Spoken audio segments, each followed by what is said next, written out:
Yes.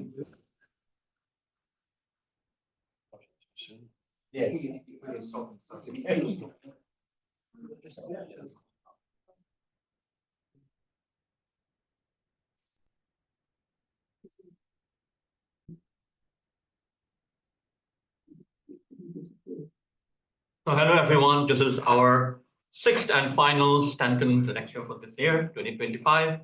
And our speaker again is Professor Chakravarthi Ram-Prasad. And on Tuesday, he started the final pair of conversation between Rāmānuja and Ibn Arabi. And I think today the story will go on from there. Thank you very much. Yes.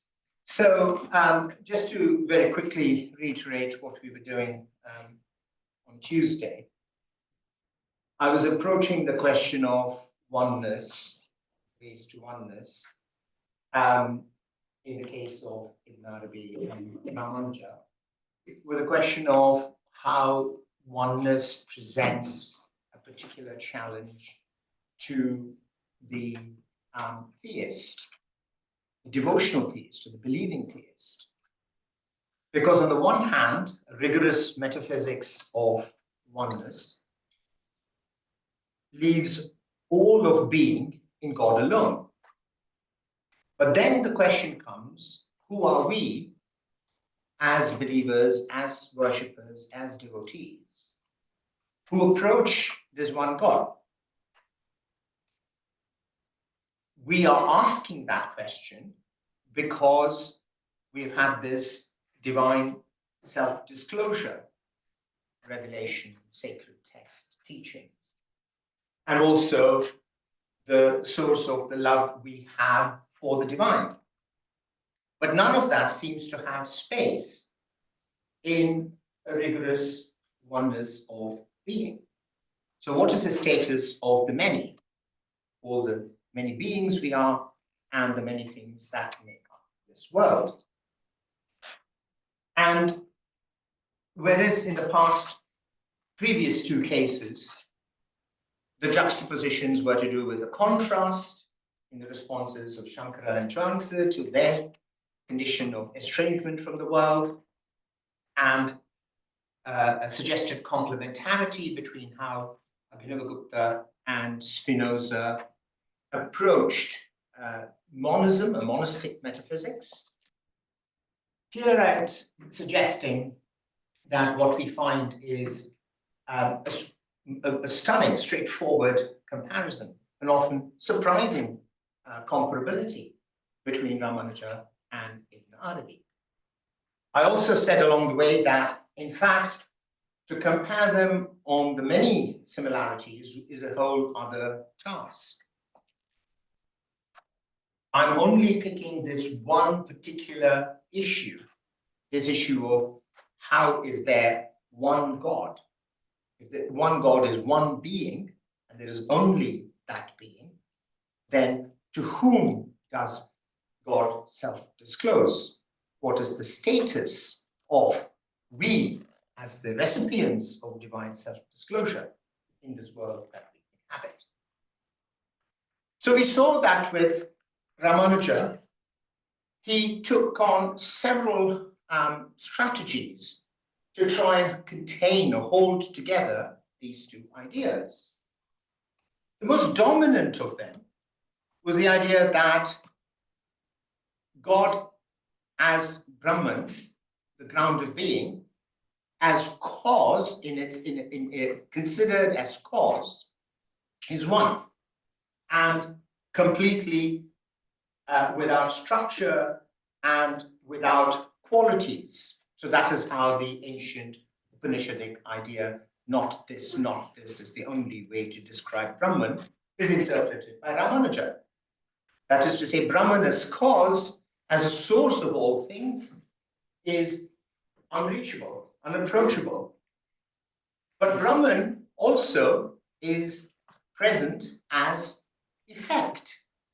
And the effect is the world of diversity of things and individual subjects.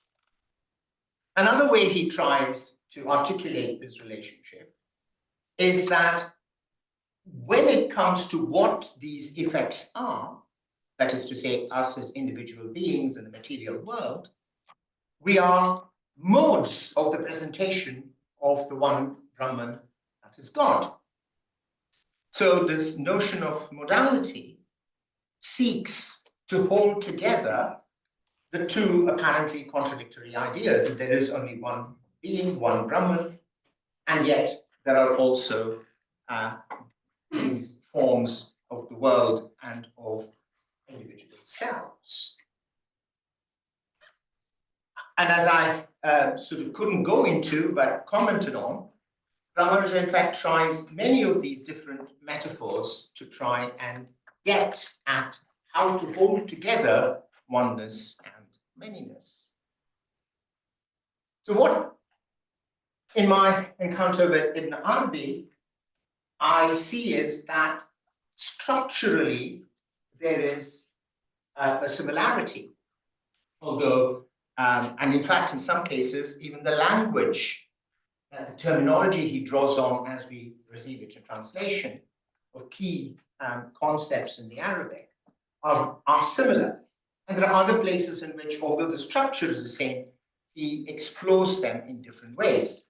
And then again, many different ways in which Ibn Arabi talks about that relationship between God as being and the world that I have not been able to get into, some of which are radically and strikingly different in the metaphors they draw on, in the language they use than Rāmānuja, although again structurally the similarity is striking, and that's what I'm really comparing. We're talking about Ibn Arabi, who lived a little after Rāmānuja, spent much of his time in Turkey, in Syria, Anatolia, and Egypt, settled in Damascus in 1223. So in a sense, he too, as a great teacher, as somebody who has got, who's almost a culminating figure in combining a vast amount of writing with what looked to his followers as spiritual insights, very comparable to Rāmānuja. So with Ibn Arabi, I'm going to again go through the same kinds of issues as we encountered with Rāmānuja.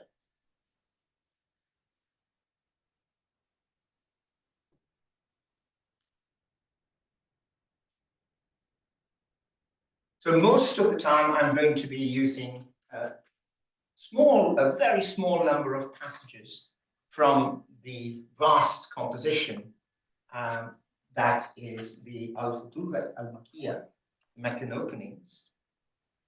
And I draw on what has now become almost a standard translation by William Chittick. And what you will see here in the way I annotated is that the number at the very beginning is from book 1, and then we have passages and sections, and then I also refer to the page in the translation, the Sufi Path of Knowledge, and the 2-column page and column. So that's just how I'm following it, and I have not taken any liberties with Chittick's Arabic. It is impossible for the things other than God to come out of the grasp of the real Al-Haq, for he brings them into existence, or rather, it's being, for he is their existence, and from him they acquire istifada, existence. They acquire existence. An existence or being this core concept in Ibn Arabi, wujud, is nothing other than the real, nor is it something outside of him from which he gives to them. That is impossible. On the contrary, he is being, and through him, the entities become manifest. So the comparison here is absolutely striking.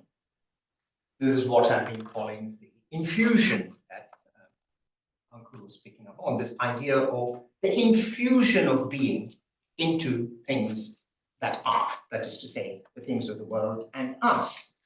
So they do not have anything apart So, for example, in complete contrast, say, to one of the issues that came up in our previous conversation, somebody like Madhva of the Advaita school, who was almost an exact contemporary, who's an interpreter of the Vedanta, takes the material world to be eternal, of a fundamentally different matter from God. And what God does is to structure this material eternally and make forms. So that would be a case of something outside of God, from which God gives being to creatures. So this is exactly what is a kind of view that is completely rejected by Ibn Arabi. But he goes much further than that. It's not just that it is not something other than God's own being. Because of course it could be the case that, again, as we have had previous discussions about, it could have been creation ex nihilo, but that creation is then independent, exists of its own, so that there's a fundamental difference between the being of all these beings and entities and the being of God. Not so, says Ibn Arabi. The being is nothing other than the real, that is God. So what we take to be the many, that which have become manifest, the entities of the world, and the individual beings that we are, they are simply God's being. So we can see already here this seeking to hold together the oneness and the many through this idea of the infusion of being, bringing into existence, letting things that were only possible, that are not existent, acquire being, God's will.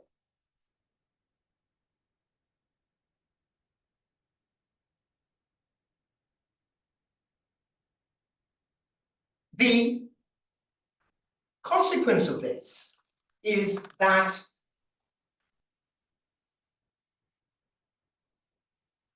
when we speak of God, we are in two minds about what we are saying. And again, in resonance with what Rāmānuja says. You have, on the one hand, this sense of the absolute oneness of being. And then on the other hand, you also have all these forms that have come out of that being. So all we perceive is the existence of the real in the concrete possible things. So that's a striking sort of breakdown of Harold's, because Ibn Arabi uses the modal language of possible things that we do not find in the Sanskrit traditions.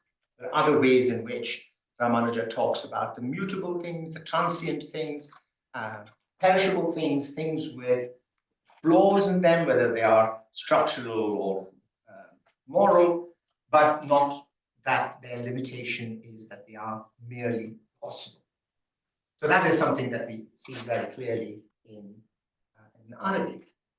So the concrete possible things are, unlike God, who's necessary and real, things need not have been unless they were made so by God.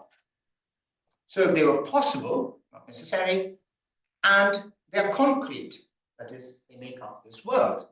And all we perceive is this particular kind of concrete manifestation of the real. Regarding the ipsity, the he-ness, as it's called, or itness, goia, of the real, we can only speak of as being or existence. Sometimes people choose existence, sometimes they choose being. In this case, I'm quoting from a different text, the Fusus al-Hikam, the Bezels or Ringstone of Wisdom, translated by Benjamin Abrahamoff, who chooses existence as a translation for wuju, whereas Chittik always uses being. Although we can have a whole other discussion about that, here I propose that we just use them interchangeably. We can only speak of God's existence, whereas regarding the variety of forms in him, he's the concrete possible thing. So all the things that we are actually God. That's a rigorous oneness of being. The name cosmos, the name applied to all the diversity of things, does not disappear from him because of the variety of forms or any other names, except for the real. With respect to his unity, Hadiya, which I tend to find better translated as unicity, exactly as we were talking about Ekatva in Rāmānuja, he is real. Because unity sometimes might suggest things brought together into one, whereas unicity suggests, I think, the way I use it systematically, that is the starting point, that is one. He is real because he is the unique, the one. And with respect to the multiplicity of forms, he is the cosmos. So exactly as with respect to Brahman as effect, he is the world, he is the diversity. Ibn Arabi says, God is real, is unique. With respect to the multiplicity of forms, he is the cosmos. So at one and the same time, when we talk about being as such, that is God, that is one. But God is also the manyness with respect to what is called the cosmos, that is to say, the plurality of things and entities. The real's knowledge of himself is identical with his knowledge of the cosmos, since the cosmos never ceases being witnessed by him, even though it is qualified by non-existence. So this is where the complexity comes, and this is what has sometimes led commentators to think actually perhaps a better comparison of Ibn Arabi would be with Shankara, who's willing to say that in itself the world does not have being, is non-existent. I think here, though, what Ibn Arabi means by non-existence is that it lacks independent existence, because there is only one thing that is existent. There is only one being. Without that being, all the other possible things would not exist. So that is not to say that when they are brought into concreteness, because of this infusion of being, that they are other than real. They have to be, because they have been given being by the one being. The cosmos is not witnessed by itself in that state. That is to say, it is not witnessed when it is merely possible. Since it does not have existence, his self never ceases to exist. So his knowledge never ceases to exist. And his knowledge of himself is his knowledge of the cosmos. So his knowledge of the cosmos never ceases to exist. Hence, he knows the cosmos in the state of its non-existence. He gives it existence according to its form in his knowledge. And again, we have, exactly how we use that term knowledge here, epistemic. And again, we will go down a very complex route of to debate and exegesis within the Sufi traditions. So I don't propose to go through into that. What I'm suggesting here only is this point that it is not as if there is not a world which is brought into existence, but it's having that existence, that is to say, for it to be infused with being, is for it to be known, that is to be in the consciousness of God before it is brought into being. That's a clear affirmation of a bringing into a state of existence. And that is something that, again, as we were having a discussion in at the end of the previous lecture, Rāmānuja is actually never clear about. He does not clearly assert, as does Madhva, that the materiality of the world is always eternally separate, nor does he deny ultimacy to the world as Shankara does. So what exactly it is to talk about Brahman as effect, he does not clarify. Is it to say that the world was already pre-existent in Brahman as cause? Was it something separate? Because that would be what the majority of classical Indian traditions thought. he, as far as I know, never directly challenges that. Maybe Julius or Ankur would have a different view on this. Whereas Ibn Arabi is very clear. He is talking about the bringing into existence the cosmos, which was always held in the awareness of God. So that bringing into reality is what God does. God makes the world be. If you look at a couple of other passages, we see this again, Ibn Arabi's expression of this idea of how the one God is not only always the one, but also in the many that are engendered. Just as God gave the cosmos the name being, which belongs to him alone in reality, so he gave it the most beautiful name through its preparedness and the fact that it is the locus of manifestation for him. I'm not going to go into the question of what preparedness means here, other than to say it's structurally the case that only possible things come to be, not impossible things. Therefore, they are prepared to be because they are carrying knowledge. But that, again, is not the point I want to focus on. What I want to look at is that God gives the name being, which only belongs to him. There is only God as being. And yet, the world has all these names given to it because it is the locus of manifestations. Mine's getting eaten up. It's a locus of manifestation for him. The real is the first in the entity in which he is the last, in the entity in which he is the manifest, in the entity in which he is the non-manifest, and so on, through all the divine names. So all the names with which you describe the utmost reaches of your thought, of the relationship between the cosmos and God, God is there, the real is there. Through the divine names and the engendered entities, which is the phrase he always talks about when possible things have become real, and the engendered entities are plural through relationships. Though they are plural in relationships, they are one entity in being. So now we have a different way of articulating the one and the many relationship here, which is that there is a relationship between plural entities and the one being. And that relationship is what makes these plural entities actually this one being.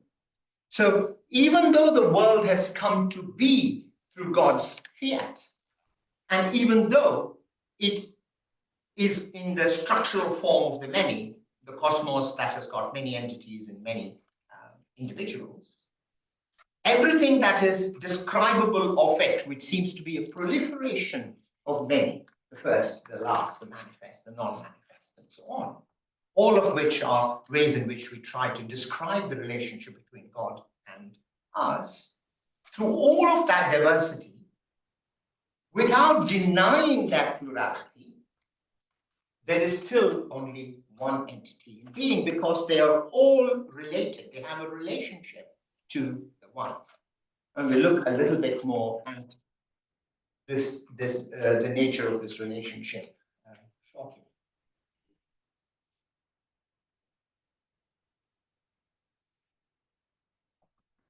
Now, having on the one hand asserted that although there are these many names, although there is a cosmos and these engendered entities are all one, Ibn Arabi also needs to not deny the many. The overemphasis on the one is immediately corrected by the oscillation to the many. The cosmos consists of everything other than God. Sounds somewhat realistic. Obviously, that's not what he could possibly mean. It is none other, however, before you think, the cosmos is completely other to God, which created it. It is none other than the possible things, whether or not they exist. possibility is their necessary property in the state of their non-existence as well as their existence. It is intrinsic to them, since, and this is a very important concept that Ibn Arabi uses from the larger Islamic tradition, since preponderation is necessary for them. Hence, through the possible things, the preponderator is known. Stop for a bit there and come back to the last bit of the sentence. So the model that he's working on is, unlike God, who's being, and therefore necessarily being, all things that come to be are only possible. They never cease to be possible even when they are concrete. And the notion of possibility here is, I would argue, is doing the same job as mutability and flawedness and all these other qualifications that Rāmānuja uses about the world. That is to say, there is something about them, even in their concreteness, even in their apparent realization as entities, both as beings and as things, something in them that, of course, never makes them be being. Although they derive their being is derived. It's not being itself. That's what it means to say that the cosmos consists of everything other than God. Because God is necessary being, and all other beings, even when they have been brought into existence, always have possibility. They are never independent. They are not themselves what they are. So again, that's another idea that Rāmānuja uses. That is, to get at the idea of the world, that it's always dependent what it is, even when an object is fully formed, either as a human being or as a star or as a table.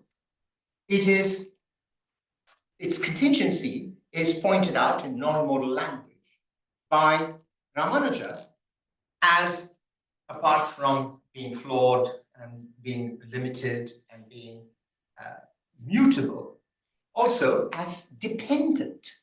That is to say, there isn't a way in which you could define it, except through its being Brahman as effect.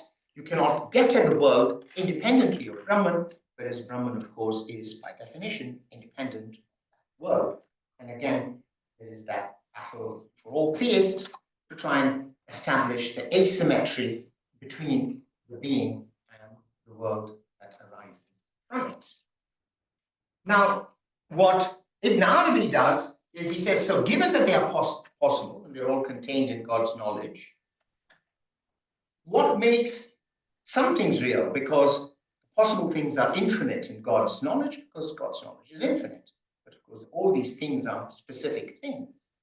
The idea is that for some things, existence preponderates over non-existence. And that's how they come to be concrete. So the whole idea of bringing things into being in this framework makes God the preponderator. God considers all possible things, and where existence preponderates over non-existence, those things come to be. And those things which are not, they remain only possible and never concrete. Hence, through these possible things, the preponderator is known, and that is why the cosmos is named cosmos, alam, from mark, alama, since it is proof of it.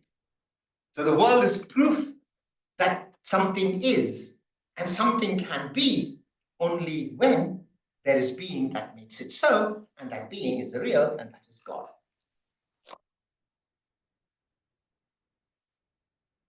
So you can see what we are having here is that Ibn Arabi, through his own language and his own conceptual structure, is constantly weaving back and forth between establishing that sort of inviolable oneness of being that is God and the manyness of the world by saying that all that makes the world many is through the being of God. So you've got to have a world that is, and yet its isness is dependent on God. So you have a relationship, you have the distinction between the cosmos and God, but you also have the assertion of the unicity of God's being. He does not accept similarity, for he has no attributes. He has no attributes. Shifa. And that, of course, is a very powerful resonance with Rāmānuja talking about, as the Vedantic tradition does, Brahman as nirguna, without qualities, which can equally well be translated as without attributes. Everyone who has attributes accepts the similarity, since attributes undergo variations in their receptacles in accordance with what is given by the reality of that which is described by them. For example, the real is qualified by knowledge, hearing, sight, power, desire, speech, and other attributes. For the creature is also identified by them. But it is obvious that their attribution to the creature is not commensurate with their attribution to the creator. Again, we had Rāmānuja saying all the qualities that are used of Sriman Narayana, God, are maximal. Why are they maximal, Brihat? Because they are free of the flaws, of the limitations, of the mutability with which those qualities are found in the world, in us and in the material world. So when we are talking about God's love, and we're talking about God's knowledge, and we're talking about these qualities that are associated with God, we understand those concepts as they are attributes to us, in us, for us. But they're not commensurate with their attribution to the Creator. So again, this idea comes there as a weaving together, a linkage of qualities. But the way those qualities are used of God could not possibly be like the way they are used of us. So we have had now a move from talking about God as being that is without attributes. And then you have God as being with attributes, but with the qualification that those attributes are at a level of maximality, or are maximal in a way in which they are not when they are used towards creatures. And again, that reasoning is remarkably and powerfully similar in our two thinkers. God reported about himself that he possesses two relationships. A relationship with the cosmos through the divine names, which affirm the entities of the cosmos, and the relationship of his independence from the cosmos. In respect of his relationship of independence, he knows himself and we know him not. And that again is the structuring that we've seen of the Upanishadic notion of the Saguna and Nirguna Brahman, which Rāmānuja uses as well. With those attributes, as Brahman who's got these qualities in maximum, there is a relationship with us. The difference between being that those qualities are maximal in God and in a way completely different from the flawed, changeable way in which they are in us. But there is a relationship. And then there is the God, that is God as without attribute. And of course, in this case, he is interpreting Quranic statements. And if we dig down, we can find some parallels in the Gita, but I did not go down that route in talking about Rāmānuja. What I wanted to say simply was this idea of the two relationships is very similar, that you've got to be able to say for a theistic oneness of being, both an affirmation of oneness in a way that is absolute and allows of no qualificatory relationship. But yet, because that being is our God, the God whom we worship and we love and we turn towards and we believe in, as both of these thinkers do, we need that God to become accessible to us.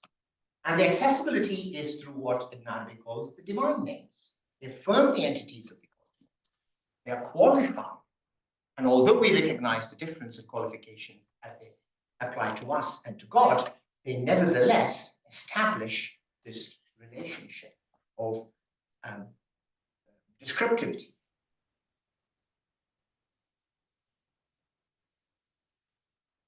The divine names allow us to understand many realities of the obvious diversity. The names are attributed only to God, for he is the object named by them. But he does not become multiple through them. If there were ontological qualities subsisting within them, it would make him multiple. So the effects are multiple within us, hence the names are multiple, while God is named by them. So they are attributed to him, but he does not become multiple in himself through them. And again, I ask you to cast your mind back to Rāmānuja, where we have the concept of coordinate predication, where this idea that when you're predicating, all the names go up to God. And these are many names, the names that are applicable to all the entities of this world. And the names are many, and they show the multiplicity of the world. And yet, they are entities and they're nameable because they go back to God. And yet, Rāmānuja also makes this statement that to the critical eye seems contradictory. He says these names go back to God because metaphysically they are traceable back to the one being. And yet, you remember he says, they do not characterize Lakshana. There's not a characteristic of God that all these qualities apply. Because if they do exactly for him, as with Ibn Arabi, that would make God multiple. So that can't be the case. So you've got to have on the one hand, the oneness holding together the many by the names applicable to the many, eventually and ultimately going back to the one. And yet they do not characterize the one, because if they did, the one would become many. So how do we hold the possibility?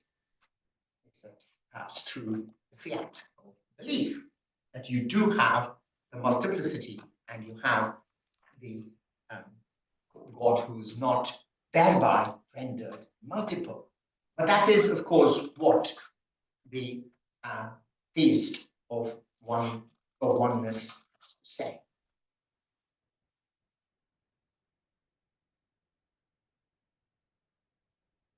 Then he goes on, the names of God are infinite, since they become known from that which is engendered from them. That is infinite, even though the names are reducible to finite roots in terms of our language. In reality, one single reality accepts all these relationships and attributions, which are alluded to as the divine names. Moreover, this reality demands that every name that becomes manifest ad infinitum possesses a reality that distinguishes it from every other name. So there is no limit to the diversity that the one being can encompass. The names can be formed. So new discoveries can be made, new things can come into being. They never stop being nameable. So that's just along the way. Now let's look a little bit more in detail at how Ibn Arabi thinks that this oneness can nevertheless have all the manyness of names come back to it. This is called the principle of conditionality, tawqīf. In terms of their ascription, idlaq, to him, his names are conditional upon having come from him. So he is not named except as he has named himself, even if it be known that a name designates him, since conditionality in ascribing the names is to be preferred. So this is a particular concern that Rāmānuja actually doesn't wrestle with. If we're going to be talking about maximal qualities, can we then say of God that God is infinitely terrible? And in fact, in some Hindu traditions, it is accepted that if God is all, then all of the qualities and values that we could possibly conceive of all go back. Rāmānuja is not one of them. When he talks about the maximal qualities, he's talking about the maximal qualities that we would think of as virtuous rather than vicious. But he does not directly tackle that question, a question that actually continues to inform debates in the Tamil traditions surrounding Rāmānuja's work in subsequent centuries, where one of the responses is to say that actually God encompasses dharma, all that is righteous and all that is good, as well as adharma. But Rāmānuja himself does not tackle it. Ibn Arabi does do so, because what he says is that he's not named except as he has named himself, that is to say, in the Quran, to some extent in the Hadith. So when you say, well, why can't we call God the most evil one? Well, because God is not given that himself. So there is that way of distinguishing between what are the many names we are talking about and what we are not. God decreed all of this only so that the creatures could learn courtesy towards him, a very key concept there. That is, human beings could learn to address God appropriately. A question that does not concern Rāmānuja, because he takes it for granted that devotees address God in particular ways and takes that for granted. But we are still thinking about this larger issue that even if there are these distinctions between the names that God has stipulated as being the ones that reach back to him, we still have this important idea, which is comparable between the two thinkers, that the names that are found in diversity go back to God. Every possible entity has a specific divine name which gazes upon it. The name gives the entity its specific face through which it becomes distinguished from every other entity. The possible things are infinite, so the names are infinite. Its relationships come into temporal existence along with the temporal origination of possible things. We can set aside that last part. I just want to go back to this idea of the name gives the entity its specific face. So it's what in Rāmānuja and in fact the classical Indian thinks is called Nama-Rupa. So the structuration, the rupa, the form of things is given by their name, the Nama. So there is no end to the nameability of things because it's in God's knowledge that all these names lie. And Ibn Arabi puts it in this way, as saying that the entity is given its specific face by God. So there is never a point at which you're going to run out of things, the naming of which does not go back to God. But remember, all the world goes up to God, but yet, and this of course is the central paradox of theistic oneness, God is not connected to the world. This is very important because the affirmation of the closeness of God through the naming should not make us think that that oneness of God is violated in the manyness of its names. So he says that God's essence, that is to say, what is God alone, dispenses with all things. This is the essence of dispensing with the names connected with it. Because just as the names point to the essence, so they point to other named entities that are ascertained by their effects. God's unity with respect to the divine names, which require our existence, our naming, is a unity of the many. And God's unity with regard to dispensing with us and with the names is the unity of the essence. Again, this is another way of reaching back to that theme that is relentless in Vedanta of the Saguna and Nirguna Brahman. That is to say, To the extent there is a oneness to God that is characterized through the many names we have, that is paradoxically the unity of the many. That is, again, comparable to what Rāmānuja would say, Brahman as effect. Brahman as effect. And the effects are many. So the world is many. And yet that is Brahman. In the same way here, there is the unity. There is God's essence, which is in regard to the many. And yet, what he says calls God's unity with regard to dispensing with us is effectively a much more active conception of the freedom or the independence of God, which isn't exactly articulated in the same manner in Rāmānuja, but structurally it is there, which is when you consider God, Brahman, as in itself, as without attributes, without qualities, as the cause, that is God without reference to that, to us. And that, of course, is what we think of as the oneness of God. So the idea of the unity of the essence is relatively clear. Of course, that is the founding principle of having a doctrine of one being and only one being. It is at the same time holding the unity of the many, which is the challenge here. We need to hold the unity of the many because the many need to be there. Why do the many need to be there? Otherwise, why are we even asking this question? We are the many. We are speaking about God. So it would not be possible for us to be seeking to explain that God who is beyond explanation if we weren't already there to be seeking. So how are we going to explain us being here seeking that one? That is the challenge, of course, that theists face. If you were only giving an abstract account of monism, you could leave the human being out of it. And of all our thinkers, perhaps setting aside Chuang Tzu, who does not present a metaphysical picture, only Shankara is the one who is willing to dispense even with our sense of ourselves, because he says our individuality is itself an illusion.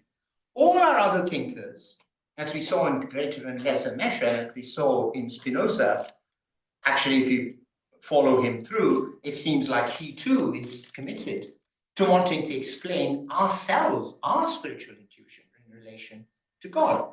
So all of them have to say, we have to get to the point where, despite affirming the metaphysics of the oneness of God, we nevertheless need to be able to account for the many, because we are the many seeking God. How is that to be contained? How are we going to explain that? Arabi is well aware of that. God brought the cosmos into existence only so that the cosmos might come to know him. So the many is there precisely so that the many can understand the one. Knowledge of God subsists within the cosmos, either through God's giving knowledge or through the faculty which he created within it, through which knowledge of God is reached, though only in certain respect. God has given us the capacity for knowledge. Just as with Rāmānuja, attention is something that the individual human consciousness does possess the capacity for. To some point, you cannot simply be wandering around. You can't simply be thinking there might be a random outpouring of grace. There might be a random outpouring of grace upon you, but you cannot make that the assumption of your spiritual life. You have to put in some work. And the work is God's giving you that knowledge, God giving you the capacity for attention. That'll only take you so far. Not one of God's creatures is ignorant of him, for he created them only to know him. If he did not make himself known to them through this faculty by which knowledge is reached, that is reflection, and I need to again look back on whether reflection as a translation captures the notion of attention, self-knowledge, and all these other terms that we find in Sanskrit, or through revelatory giving of knowledge, they would not know him. and there would not occur in the cosmos that for which God created the cosmos. It is through God's immense love that the world exists, but if that world and its capacity to know God were not, then there would be no world. God preserves the cosmos in order that laudation of him will continue upon the tongues of the temporally originated things through their declaring him incomparable with the poverty that belongs to them. He does not preserve the cosmos out of concern for it, nor out of solicitude. That is not to say that God does not have concern or God is not solicitous towards the world. It is that those are not the explanations for why God brought the world into being. God does so only so that it will be his much loved locus of self-disclosure within which the properties of his names may. So the reason you would give for God creating is so that it can become the locus of self-disclosure. So that again is comparable to what we saw with Rāmānuja's concept of Leela, the unstructured creativity of the world. God did not do it just for the reason of having some particular things happen in it. So the questions of things like theodicy do not arise in that. God brought about that world in this unstructured creativity so that the world might be able to have beings in it that worship God, as we saw in that extended passage.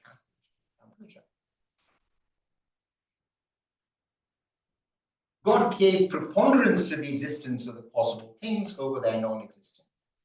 God is independent of the worlds. But he described himself by saying that he loved to be known by the possible things, since he was not known. And one of the characteristics of the lover is to submit himself to his beloved. But in reality, he only submitted to himself. The possible thing is a veil over this divine seeking. So what we would think of in Vedantic terms as our individuation, our sense of misunderstanding of who we are, is the veil. Once that veil is removed, once we understand that we are there because we were created to reach God, that God is submitted to being known by us through grace, then it would seem to Ibn Arabi, as it seemed to Rāmānuja, then everything falls into place. Then it is no longer a contradiction between saying there is this one being, and yet there are these many.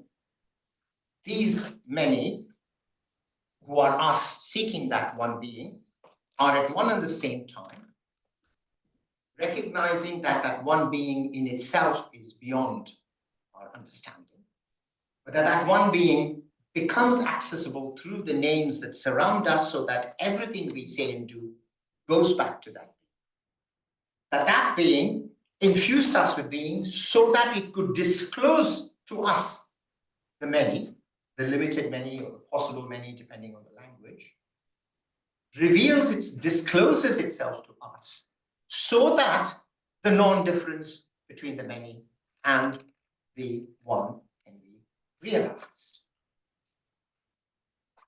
So that is the conundrum of God, the only, that both Rāmānuja and Ibn Arabi wrestle with. There is only one God, the ground of being, but that means there is nothing else. God is distinct from all things, but that means there are things that God is distinct from. What are all these other things in relation to God? Are they or are they not? Well, they are insofar as they have God's being infused in them, but they are not in sense in which they are either limited or causal in Rāmānuja's effects in Rāmānuja's terminology, or possible, concrete possible existence in Ibn Arabi's. Therefore, they are so in their limited being only because they are self-disclosed to by God. So the challenge, of course, for someone who stands outside the system of commitment, of belief, of love, of devotion, is to ask whether the structural paradox of the one and the many is resolved or not. The only way it can be resolved is to say that it makes no sense for me and us, the many, to be seeking the one unless the one has already disclosed himself to us. And that is the answer that Rāmānuja and Ibn Arabi give in closing the gap between the many